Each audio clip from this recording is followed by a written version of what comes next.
مرنے سے پہلے پہلے کچھ دین کا کام لے لے. سب سے زیادہ دعا جو ہمارے بڑوں نے ہمیں سکھائی ہے وہ یہ دعا ہے کہ اللہ سے یہ دعا مانگا کرو کہ اے اللہ اپنے دین کی اخلاص، عافیت، قوت اور ہمت، یہ چار چیزوں. ہمارے حضرت یہ دعا اپنے لیے کروایا کرتے تھے ہم سے کہتے تھے میرے لیے یہ چار دعائیں مانگا کرو. یہ دعا مانگا کرو یوں: اے اللہ اخلاص کے ساتھ، کیونکہ اخلاص کے بغیر جتنا بھی کام ہو جائے آخرت میں کیا ہے؟ زیرو. اخلاص کے ساتھ، قوت کے ساتھ، یعنی ایسا نہ ڈھیلے ڈھیلے طریقے سے کام ہو. کام کیا ہو؟ طاقت ہو اس کام میں، ہمت ہو، سستی نہ ہو. اخلاص، عافیت. اور عافیت کا مطلب فتنوں سے بچا کے رکھے اللہ تعالیٰ. بعض دفعہ کاموں کے سائیڈ ایفیکٹ بہت زیادہ ہو جاتے ہیں.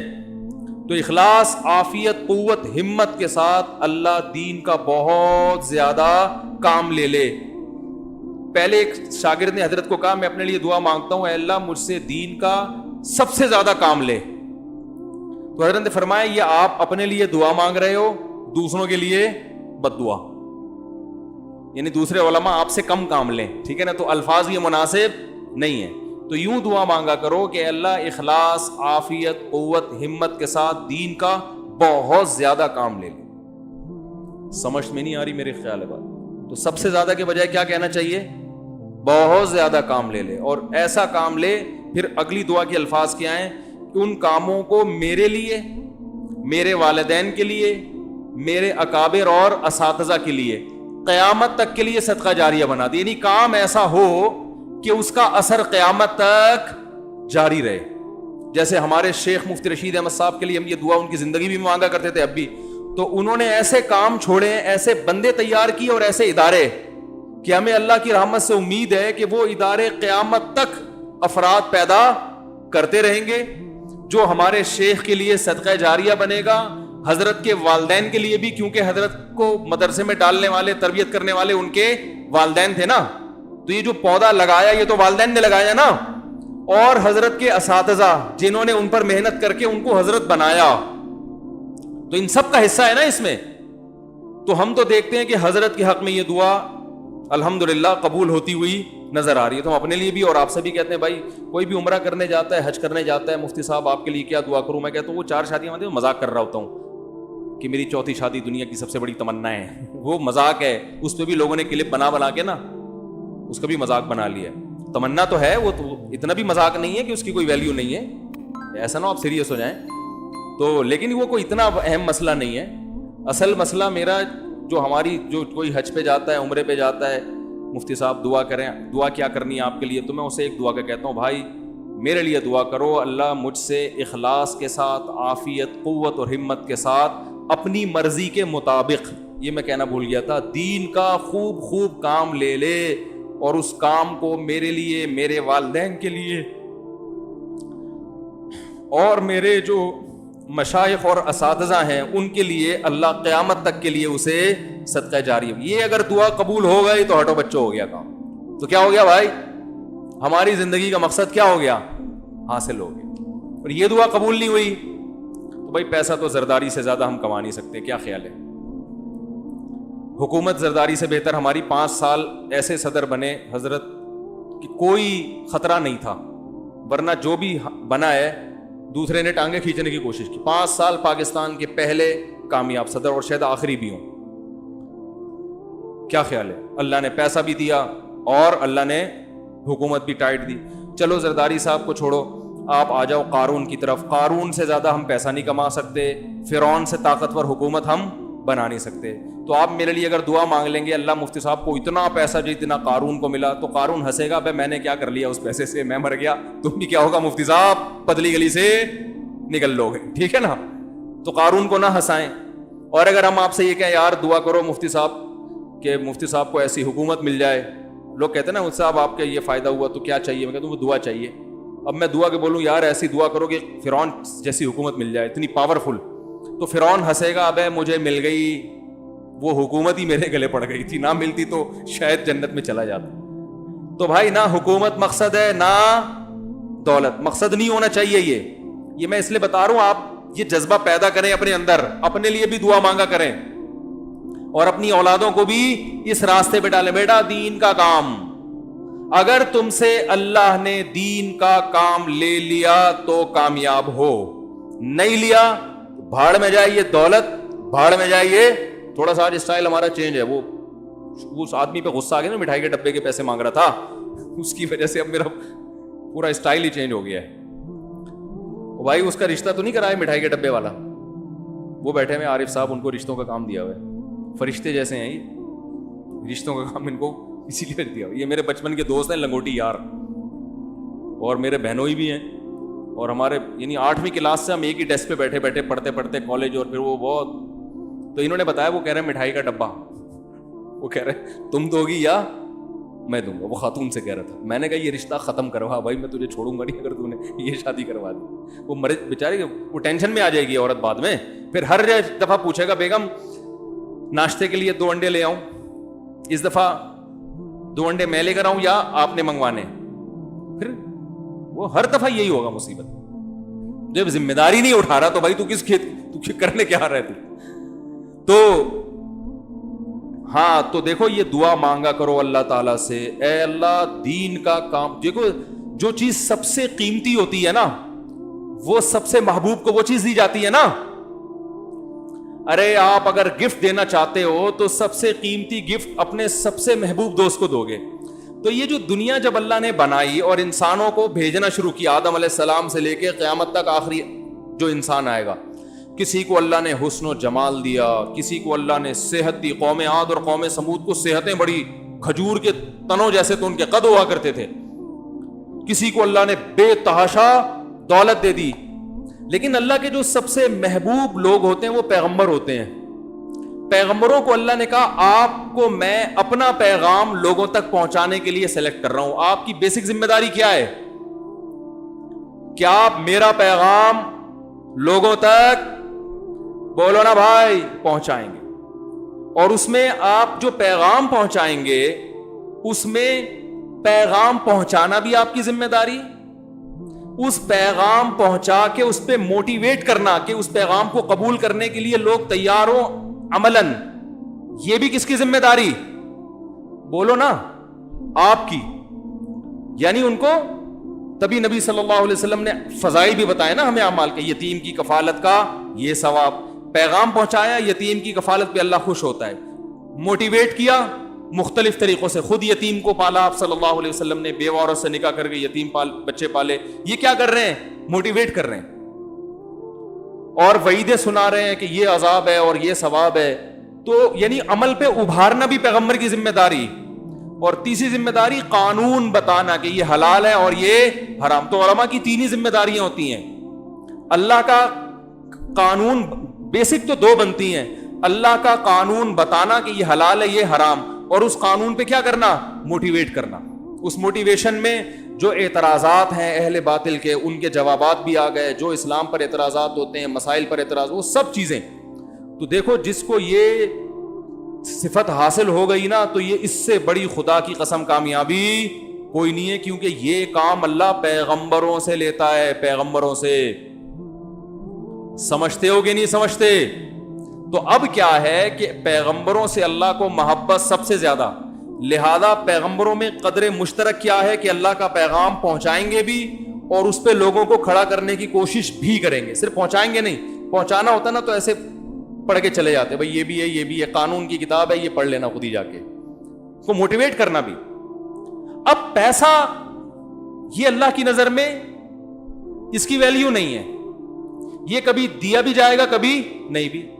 نبی صلی اللہ علیہ وسلم کو نہیں دیا, 40 دن گھر میں چولہا جلتا ہی نہیں.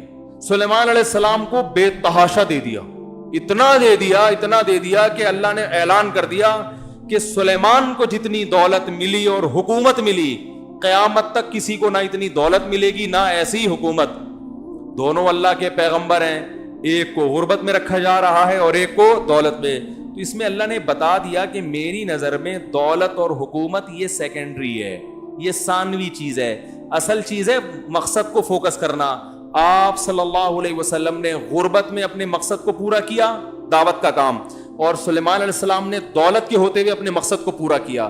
ان کے بارے میں بھی اللہ نے فرمایا نعم العبد, کیا خوب بندہ تھا سلیمان, حالانکہ بادشاہت بھی تھی اور ایسا جاہو جلال، لباس شاہانہ، تاج شاہانہ، تخت ایسا شاہی تھا نا سلیمان علیہ السلام کا کہ ہم اور آپ ہوتے اور سلیمان علیہ السلام کا تخت دیکھتے تو ہم بولتے کہ یہ جیسے آج کچھ اچھی گاڑی میں لوگ علماء کو دیکھیں نا تو کہتے ہیں فضول خرچی ہے، تو میں کہتا ہوں یہ سلیمان علیہ السلام کو تخت پہ دیکھ لیتے تو کیا کہتے یہ، کیونکہ اس پہ تو ہیرے جواہرات جڑے ہوئے تھے. ملکہ سبا آئی حیران ہو رہی ہے ایسا تخت تو اتنی ترقی کے باوجود ہم بھی نہیں بنا سکے، تو آپ تو کہتے ہو فضول خرچی ہے. سلیمان علیہ السلام کہتے ہیں غریب آدمی اس وقت ایسی ہی بات کرتا ہے.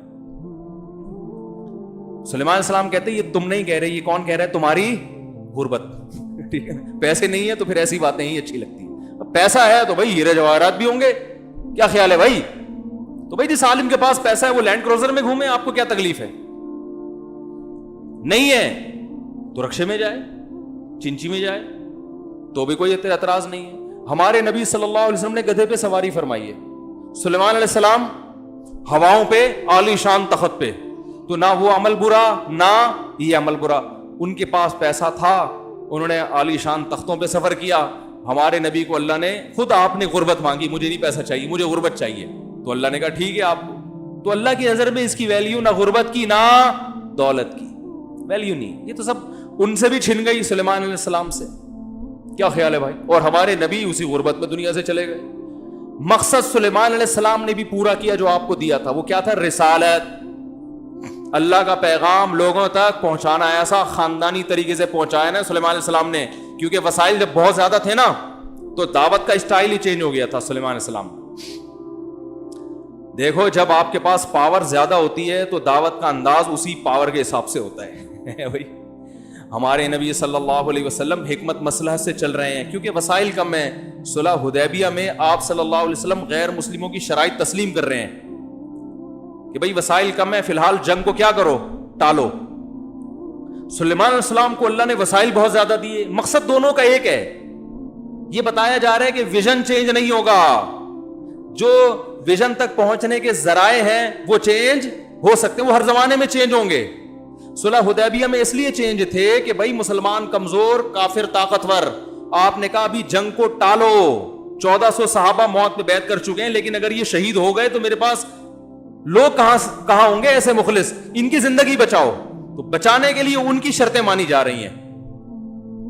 سلیمان علیہ السلام کے پاس جو گراؤنڈ ریئلٹی تھی وہ یہ تھی، ہدہد بھی آپ کے تابع، چیونٹیوں کی زبانیں سمجھ رہے ہیں، جنات آپ کے تابع ہیں.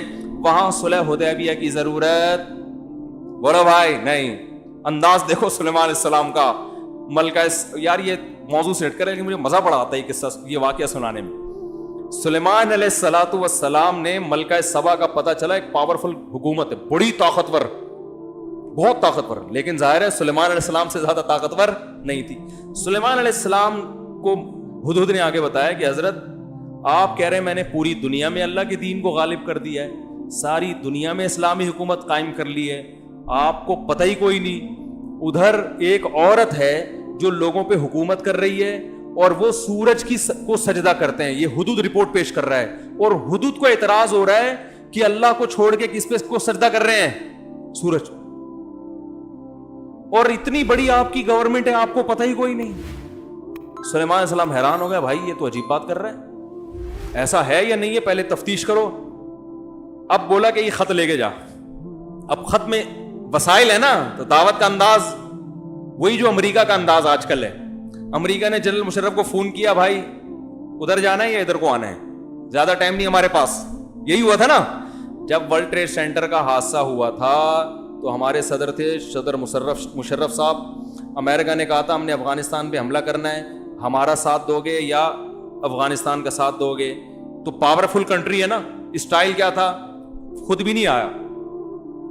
کون تھا اس وقت صدر؟ کلنٹن، بش تھا. خود بھی نہیں آنا. اتنا بڑا واقعہ ہو رہا ہے بھائی، آپ ایک کنٹری پہ حملہ کر رہے ہو تو چل کے آؤ، بیٹھو.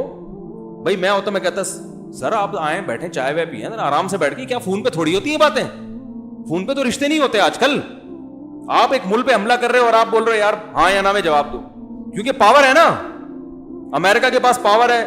فون کر رہا ہے جنرل مشرف صاحب، ہاں بھائی ایسا ہوا ہے ورلڈ ٹریڈ سینٹر کا وہ ہو گیا، ہمیں بہت افسوس ہو رہا ہے اور اطلاعات ملی ہیں کہ وہاں سے کچھ ان کے تانے وانے افغانستان سے ملتے ہیں. وہ اطلاعات صحیح ہیں غلط ہیں ایک الگ کہانی ہے، لیکن بہرحال یہی کہا گیا کہ وہ تانے بانے افغانستان سے ملتے ہیں, طالبان کی حکومت ہے, تو آپ ذرا بتا دیں کہ ہمارا ساتھ دینا ہے یا ان کا. تو مشرف صاحب نے کہا سر آپ کا. ٹھیک ہے سر کس کا؟ جب پاور ہوتی ہے نا تو بات چیت کا اسٹائل یہ ہوتا. وہ الگ بات ہے کہ امریکہ جب افغانستان آیا 20 سال ہو گئے, گھاس کھانے کے سوا کچھ بھی حاصل بولو بھائی نہیں.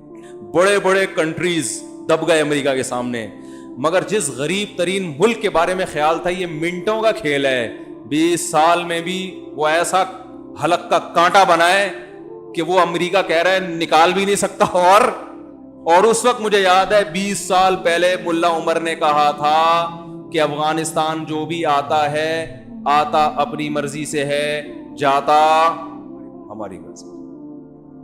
نہیں آ رہی بات؟ اتنی مزیدار بات ہے نا یہ, بہت. وہ ڈبے والی بات سے جتنا غصہ اس پہ آیا تھا نا اتنا مزہ اس پہ آ گیا, برابر ہو گیا. آپ کہاں سے آتے ہیں, کہاں سے آتے ہیں؟ اچھا ماشاءاللہ پابندی سے آ رہے ہیں بیان. اچھا بھائی, تو اب سلیمان علیہ السلام کے پاس پاور ہے نا, تو ملکہ سبا کو پرچہ دیا کہ جا کے حدود کو پرچہ دیا, ملکہ سبا کو جا کے دیا. بھیا لمبی چوڑی بات نہیں, ایکچولی دیکھیں ہماری ایک حکومت ہے اور ہم دین کی تبلیغ کر رہے ہیں, اور اللہ سے ہوتا ہے, اللہ کے غیر سے نہیں ہوتا. پورے 6 نمبر اس کو تفصیل سے سنائے ہوں. اور دیکھیں اگر پھر بھی آپ کو دلائل سے بات سمجھ میں نہیں آ رہی تو ڈاکٹر ذاکر نائک کا ہم نمبر دے رہے ہیں آپ کو, ٹھیک ہے نا. وہ آپ کی کتابوں سے ثابت کریں گے آپ کا مذہب کیا ہے غلط.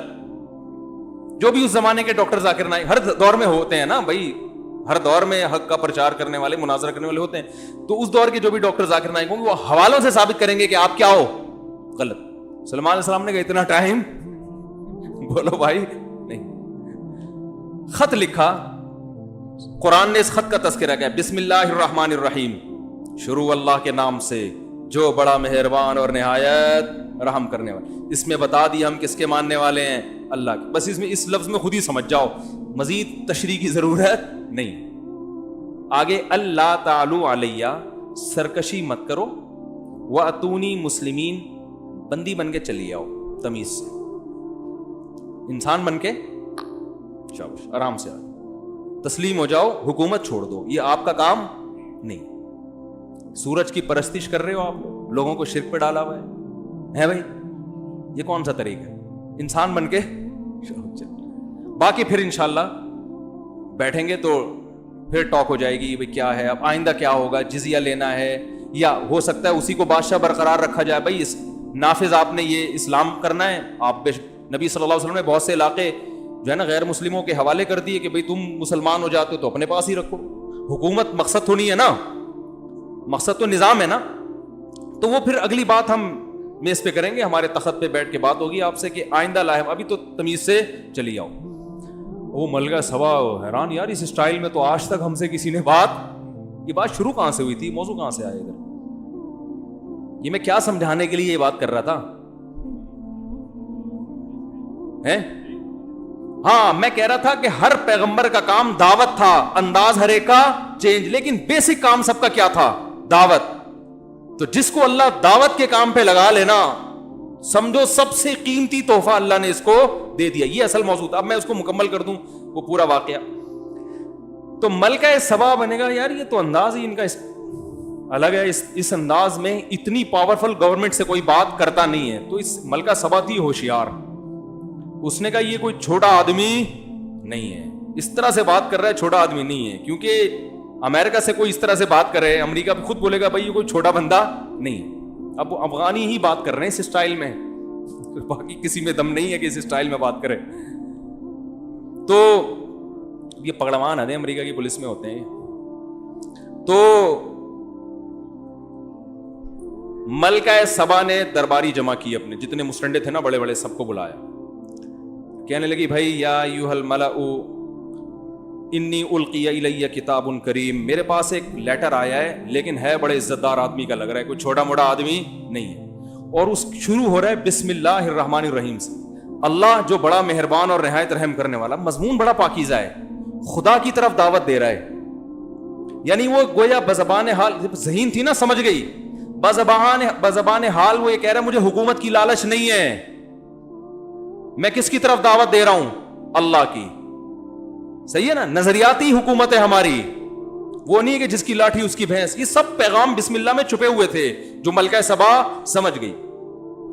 تو وہ جو مسٹنڈے بیٹھے ہوئے تھے انہوں نے کہا کہ بھائی بات یہ ہے کہ یہ جتنا بھی طاقتور ہو ہم لڑیں گے. ملکہ سبا نے کہا دیکھو ان الملوک اذا دخلوا قریۃ افسدوها, بادشاہ لوگ جب کسی بستی میں آتے ہیں نا, اگر ان کو فتح ہو گئی تو بستی کا بیڑا غرق کر دیتے ہیں اور عزت دار لوگوں کو ذلیل کر دیتے ہیں. جواب دینے میں جلدی مت کرو. لڑائی کا آپشن یہ آپشن بی ہے, ٹھیک ہے نا, آپشن اے. اچھا کہنے لگے لیکن فیصلہ جو تو کرے گی وہی ہوگا. اس سے یہ بھی پتا چلتا ہے کہ وہ حکومت اتنی پاورفل اس لیے تھی کہ وہاں لوگ مشورے دیتے تھے, تھوپتے نہیں تھے. مشورہ کس کا, حکم کس کا چلتا تھا, ملکہ کا. تو حکم جو ہے نا وہ ایک ہی کا چلے گا. مشورہ دینے کی ہم مشورے دے کے کیا کرتے ہیں, اس کو پھر تھوپتے ہیں زبردستی. تھوپنے سے مسائل خراب ہوتے ہیں, ملک کبھی بھی ترقی نہیں کرتا. تو ملکہ سبا نے کہا ہم یہ ہو سکتا ہے دین کا لیول لگا رہا ہو مگر مقصد پیچھے کیا ہو, پیسہ. جیسے وہ بسوں میں چڑھتے ہیں نا, پہلے نماز روزے کی ترغیب دے گا, نماز پڑھی اس سے پہلے کہ آپ کی نماز پڑھی جائے, اور یہ ہے, اور دیکھو پھر 5 روپے بھی یہ چونن کتنے کا ہے, گلے کو صاف کرتے ہیں ہاضمے کو. میں نے خود دیکھا ہے, بہت دفعہ ہوتا ہے. دین کا لیبل لگا ہوا ہے, مقصد کیا ہے, دکان چلانا. تو ملکہ سبا کو خیال ہوا بھائی اگر یہ جھوٹا آدمی ہے معاذ اللہ, لیبل اللہ رحمان رحیم کا لگا ہوا ہے, مقصد اس کا ہے کہ لالچ, یہ چاہ رہے ہماری حکومت پہ قبضہ کر کے وسائل بڑھ جائیں, تو اس کو اتنے قیمتی ہدیے دو, مقصد پیسہ ہے تو ہدیہ دے کے یہ اپنی دعوت سے پیچھے ہٹ جائے گا. بھائی آپ نے تو اتنے ماشاءاللہ ہمارا خیال کیا, بس ہر مہینے ایسے 2-4 اور بھیج دیا کریں. جیسے وہ جج کو کہا تھا نا وکیل نے کہ میرا موکل جو ہے نا اس کے دلیل قانون کی کتاب کے صفحہ نمبر 350 پہ ہے. جج نے جب 350 نمبر کھولا تو اس پہ 5000 کا نوٹ تھا. تو جج نے کہا ایسے 3 ثبوت اور چاہیے. تو ملکہ نے کہا کہ میں ہدیے بھیجوں گی اگر یہ شخص لالچی ہے, ویژنری نہیں ہے, نظریاتی نہیں ہے, صرف دین اور اللہ رحمان رحیم کا لیبل لگایا ہوا ہے, تو پھر یہ کیا کرے گا, کہے گا ایسے 3 ثبوت اور چاہیے, ایسے 3 ہدیے اور چاہیے. تو ملکہ سبا نے خاندانی قسم کے ہدیے بھیجے. اس زمانے کے جو ہیرے جواہرات جو کوئی دیکھ کے آنکھیں کسی کی کھلی رہ جائیں, ملکہ سبا نے بھیجے. بولے پہلے چیک کرو. سلیمان علیہ السلام کے پاس جیسے ہی ہدیے لے کے آیا نا, سلیمان علیہ السلام نے کہا اتمدوننی بمال, پیسوں کی لالچ دے رہے ہو ہیں. اور جا کے اس قاصد کو بولا کہ ملکہ کو جا کے بول خدا نے جو مجھے وسائل دیے ہیں تو نے خواب میں بھی وہ نہیں دیکھے ہوں گے. ارجع الیہم, چلو پتلی گلی سے نکل. پہلا لیٹر گیا تھا انسان بن کے چلی آؤ, دوسرا لیٹر جا رہا ہے فلناتینہم بجنود لا قبل لہم بها, کہ اب اگر نہیں آئی تو اب لیٹر نہیں آئے گا, ایسا لشکر آئے گا کہ وہ پیچھے مڑنا نہیں جانتا, لشکر آئے گا. ملکہ سبا نے کہا بھائی یہ کوئی اور کہانی. تو آ گئی انسان بن کے, ٹھیک ہے. تو اب اس سے ہمیں یہ بھی سبق ملتا ہے کہ دعوت کا کوئی ایک طریقہ اسلام میں متعین نہیں. گراؤنڈ ریئلٹی, اپنے وسائل, سامنے والے کی حالت, ہر لحاظ سے ہر آدمی کے لیے دعوت دینے کا طریقہ مختلف. مولانا طارق جمیل صاحب دامت برکاتہم جب گئے نا, وہ ٹی وی فلم ایکٹر کو دعوت دینے کے لیے گئے, دعوت دینے تھے, 2 گھنٹہ میٹنگ میں کوئی دین کی بات ہی نہیں کی. لوگ کہہ سکتے ہیں کہ یار یہ کیا, گئے دعوت دینے کے لیے اور بات دین کی نہیں. طریقہ ہے, سمجھ رہے ہیں. آپ کو پتا ہے اگلے کا ظرف ابھی اتنا نہیں ہے کہ وہ دین کی بات سن لے گا, تو اس میں بس بیٹھ کے گپ شپ لگا کے آ جاؤ, تھوڑی محبت پیدا کر لو, انسیت پیدا کر لو. تو ہر شخص کے لیے, ہر ایک کے لیے الگ ہے یہ. تو اب کیا ہے, لیکن کام اللہ کی نظر میں سب سے خاندانی کیا ہے, دعوت. تبھی قرآن کہتا ہے کہ اے نبی, آپ نبی صلی اللہ علیہ وسلم جب دعوت دیتے تھے نا, مخالفت بہت ہوتی تھی.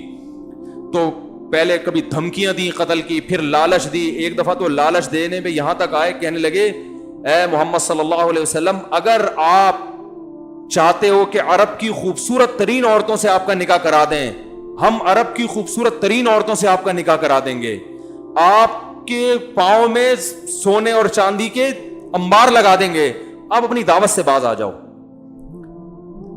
تو نبی صلی اللہ علیہ وسلم نے کیا فرمایا تھا؟ اگر میرے ایک ہاتھ میں چاند اور ایک ہاتھ میں سورج رکھ دیں پھر بھی نہیں آؤں گا. ٹھیک ہے نا, کیونکہ مجھے پیسے کمانے کے لیے تھوڑی بھیجا گیا ہے. جو مقصد ہے اس پہ کمپرومائز نہیں ہوگا, مقصد پہ کمپرومائز نہیں ہوگا. تو یہ ہے قیمتی چیز جو اللہ پیغمبروں کو دیتا ہے. بھائی مقصد لوگوں کو اللہ کی طرف بلانا, دین کا کام کرنا ہے.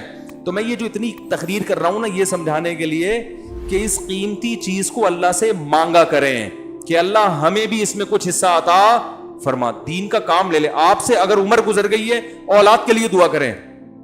کسی بچے کو تو عالم بناؤ یار, سارے ہی کما رہے ہیں. میرے شیخ حضرت مفتی رشید احمد صاحب رحمہ اللہ, پہلے میں یہ موضوع مکمل کروں ذرا, کہاں تک بات پہنچی تھی کہ آپ صلی اللہ علیہ وسلم کو انہوں نے یہ سارے آپشن دیے. تو اللہ کے کو قرآن میں اللہ نے اپنے نبی کو کہا کہ آپ ان سے کہہ دیجئے قل ہادہ سبیلی, اے نبی آپ ان سے کہہ دیجئے یہ ہے میرا راستہ.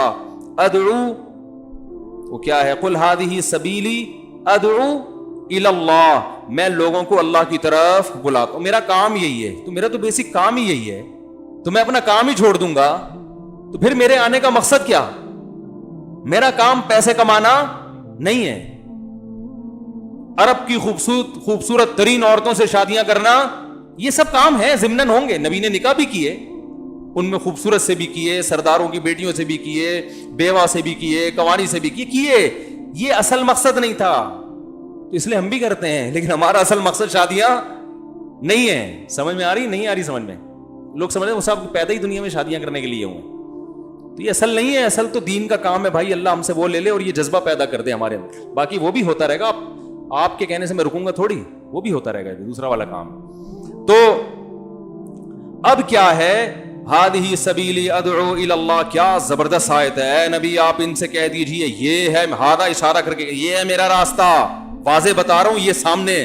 ادعو الی اللہ, میں لوگوں کو اللہ کی طرف بلاتا ہوں. علی بصیرت, مکمل بصیرت کے ساتھ, مکمل کانفیڈنس کے ساتھ, یعنی مجھے اس میں تردد نہیں ہے. بعض دفعہ ایک آدمی کسی چیز کی طرف بلا رہا ہوتا ہے, خود اسے شک ہوتا ہے پتہ نہیں میں صحیح بھی ہوں کہ نہیں ہوں, تو میں پورے کانفیڈنس کے ساتھ علی بصیرت, مجھے اپنے برحق ہونے کا 100% یقین ہے. انا, میرا بھی یہ کام, ومن اتبعنی, اور جو مجھے فالو کرتے ہیں ان کا بھی یہ کام. تو بھائی آپ لوگ نبی کو فالو کرتے ہیں, ہم سب فالو کرتے ہیں کہ نہیں کرتے؟ اس سے پتہ ہے ہمارا بھی بیسک کام کیا ہے, دعوت ہے بھائی. دین خود بھی چلنا, دوسروں کو بھی چلانا. تو یہ کام تو ہم, کسی سے آپ پوچھو تمہارا اصل کام کیا ہے, کہہ رہے اصل میں تو میں گولے گنڈے کی ریڈی لگاتا ہوں, اصل میرا تو یہ کام ہے, باپ دادا سے یہ چلا آ رہا ہے. اور کیا, ہاں کبھی کبھار سے روزہ بھی لگا لیتا ہوں, دعوت کے کام پہ بھی چلا جاتا ہوں. آپ اصل میں کیا؟ اصل میں تو میں ڈاکٹر ہوں, لوگوں کا علاج یہ میرا اصل کام ہے. اور وہ علاج کیوں کرتے ہو بھائی؟ وہ بھی دین کے لیے نہیں, پیسے کمانے کے لیے. اصل تو میرا بزنس یہ ہے. باقی کیا ہے؟ باقی یہ ہے کہ کبھی کبھار اچھی بات بھی لوگوں کو بتا دیتا ہوں, اس سے تھوڑا سا خیر پھیل جاتی ہے معاشرے میں. تو ہمارا اصل کام جو تھا وہ سیکنڈری ہو گیا, وہ دوسری سم ہے. پہلی سم جو ہے نا ہماری, جس پہ 4G چلتا ہے, وہ کیا ہے؟ وہ اپنا پیشہ ہے. بھائی پیشے کو سیکنڈری کر دو اور دعوت کو کیا کر دو اصل. اس کے لیے پیشہ چھوڑنے کی ضرورت نہیں ہے, اسی میں ہی دعوت کا کام کر لو, اس کے علاوہ بھی کرو سیکھنے کے لیے. اور اسی میں بھی ایسے لوگ ہیں, میں نے دیکھا ہسپتالوں میں بڑے ڈاکٹر ہیں, وہی ماشاءاللہ اتنا کام کیا, سارے ڈاکٹروں کو جماعت کی نماز کا پابند بنا دیا انہوں نے. ادھر ایوان تجارت میں ایک ڈاکٹر صاحب, 1 سال پہلے کی بات ہے, ہاسپٹل ہے وہاں باجماعت نماز ڈاکٹروں کی ہو رہی ہے. میں نے کہا اتنے نیک ڈاکٹر تو پہلی دفعہ دیکھیں, سارے ڈاکٹر. انہوں نے کہا یہ سینئر ڈاکٹر کی محنت کا اثر ہے, سینئر کی بات سنی جاتی ہے نا, تو ہر جگہ کام ہو سکتا ہے. تو اصل